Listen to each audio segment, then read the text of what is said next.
So like everyone who's ever done a character design before, you start with this, a blank canvas. And you're probably like, oh my god, I have no idea what to draw, and no ideas are coming to me. And this blank canvas is just so daunting. If only there was this giant universe that existed around me that held within it infinite amounts of inspiration. As a character designer, I find that I work best when I have absolutely no idea what I'm doing when I sit down to draw a character design.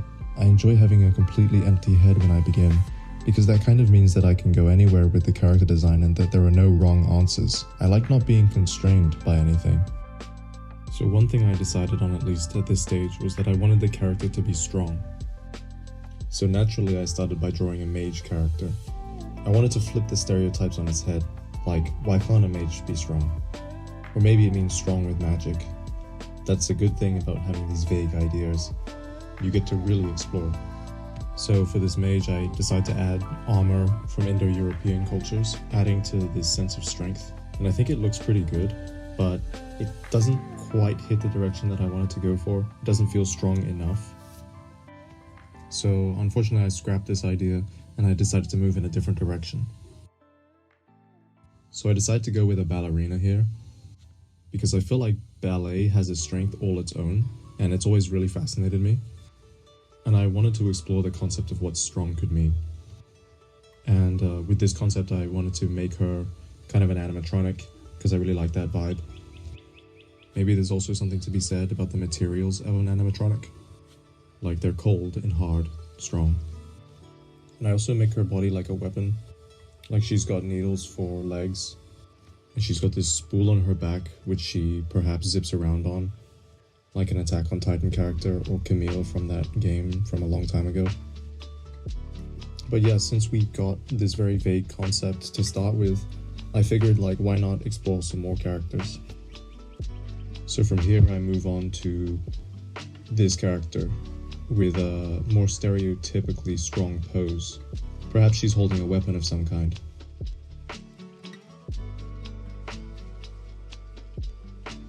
But then I decide guitar. And I'm just thinking badass blues lady at this point, because I love the blues.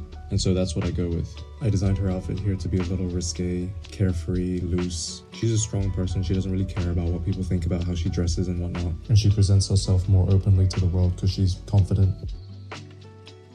But I found that I didn't really like the direction of any of these. They didn't feel quite like they were encapsulating what I was looking for. So I went back to basics. I decided this time I would design a sci-fi warrior character, because I like warriors and I like sci-fi, and obviously warrior is a very broad term, and so I'm free to just explore here. So I wasn't sure what weapon they would use, so I was experimenting with a bunch of different things. You can see that I experiment with this warrior who has magic coming out of them. Maybe it's force power, maybe it's geomancy, I don't know yet. And this is why I like this process. I get to draw and there are no stakes, and I can just keep drawing aimlessly until I see an idea or come up with an idea. Another thing I did at this stage, because I knew it was a sci-fi warrior, I started looking up references for sci-fi warriors. But as I continued through these explorations, I started to realize that I was kind of lost. And so I went to gather a ton of references from different cultures and different styles and different fashions, even different archetypes of characters. And I think they were super useful and insightful in coming up with the final design. And I think that reference gathering is just a super important part of the character design process in general. There was just such a wealth of interesting things in the references I gathered, I wish you could see it. So after gathering a bunch of references and continuing to draw, I realized that I think I wanted this warrior to be a fantasy warrior, not a sci-fi warrior, because I think I like fantasy more than sci-fi. And so from here, I have a bunch of fantasy references that I've gathered, and I just look at them and I just use them to turn my sci-fi warrior into a fantasy warrior. It's that easy. And this is why they say references are so important, because just using these fantasy references, I was able to turn a sci-fi character into a fantasy character. So yeah, this is an important lesson, and it's one that I say to my students all the time. If you're ever stuck on your character design and you're struggling to come up with ideas and the blank canvas is just sitting, staring at you in the face, just keep drawing and you'll come up with something eventually. Like, we know that artists are quite visual people in general, they must be. So, you might have heard of these things called briefs, which kind of outline a project and give you direction and try and nail down the character before you start drawing. But us as artists, like, why would you use that when it's not a visual thing? Like, hello, you still got to do the drawing part. So I usually just skip that part of the process because it seems like just a massive waste of time. Like, you have to do all this writing before you even draw. So I just tell everyone that just skip that part and just get to drawing straight away. So the process that you can see on the screen right now is me effectively using paint to design the silhouette of a character. As we all know, silhouette is one of the most important things in character design, and so this is a really easy way to get silhouettes down quickly. And when I say really easy way, I mean really easy way.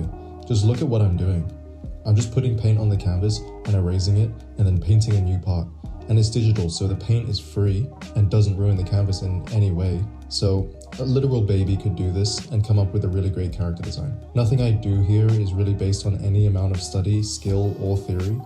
If you could put paint on the canvas, then you should be able to do exactly what I'm doing here. Maybe if you're out of practice, it'll take you 5 minutes longer, but yeah, this is how easy character design really is. I can't stress this enough. If you can put paint on the canvas and you just keep drawing, you're gonna come up with a good character design eventually. It's really, really easy. Before we continue, I'd like to thank my sponsor, me. I am a great tool. Thank you for supporting me and allowing me to continue to do what I do. It is always a pleasure to have me around. At this point, I came across this reference that had like a little jacket, and I just thought it looked really cool, and so I decided that my warrior would wear a little jacket, and I kind of just centered the design around this, so she became a jacket-wearing warrior. And you know, that's how easy character design really is. You just take two different like things that you're thinking, like jacket and warrior, and you put them together, and you get something really unique, really different. And yeah, that's where my head was at this point. So because she's a warrior type character, like a fighter, I decided to put 2 weapons on her, and I end up making her dual wield some broadswords. Because if one weapon doesn't show that she's a fighter, 2 weapons surely will. So here I'm just doing the line art, and it's basically just tracing. So once again, pretty easy, nothing special going on here. I'm also just referencing my fantasy references to make sure I make her look like a fantasy character. You can see that I turned that shape on her side into a crossbow, because I just thought more weapons equals more warrior. One thing about the line art stage is it's an opportunity to bring in more detail, and so you can just see me detailing the armor as I progress forward. Adding more detail always makes your characters better. I'm focused on trying to bring that detail forward with contrast, big, medium, small, chiaroscuro, color and light theory, hatching, shading, form, function, perspective, focal length, and composition. I find these things are quite important when doing line work, and so I always try to keep them in the back of my mind. I'm also keeping in mind blending ideas together to make a unique character design. One thing I'm blending is ancient and modern clothing. Like we can see, she's got these pauldrons but with more modern shape language, a quasi-garter belt that leads into cuisses, podelines and greaves that tie together with lingerie motifs, topped with an upside down fold, emphasizing the female form a la corset, ancient Iranian sandals with sabaton shaped language, an open rarer brace showing quilted clothing which is ubiquitous throughout her design, leading into coutures and gauntlets that mimic a fusion of modern architecture movements such as Expressionism and Art Deco, and of course, the jacket. And now the design is basically there. It's just about embellishing any final details and maybe making a layout. So I ended up giving her a helmet variation which serves to sell this warrior archetype that I was going for. And I end up designing many other weapons for her as well. Again, more weapons, more warrior. And that's it. That's the process of how you design characters like a pro. Thank you very much for watching. If you made it this far in the video and are angry, annoyed, or confused, or all of the above, I implore you to go and read the description of this video. Take care. Goodbye. Cassius was right.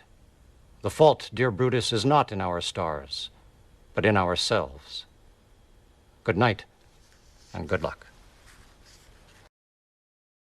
So yeah, I just tell everyone to skip that part and get to drawing straight away. Big, medium, small, chiaroscuro, color and light theory, hatching, shading, form, function, perspective, focal length, and composition. Big, medium, small, chiaroscuro.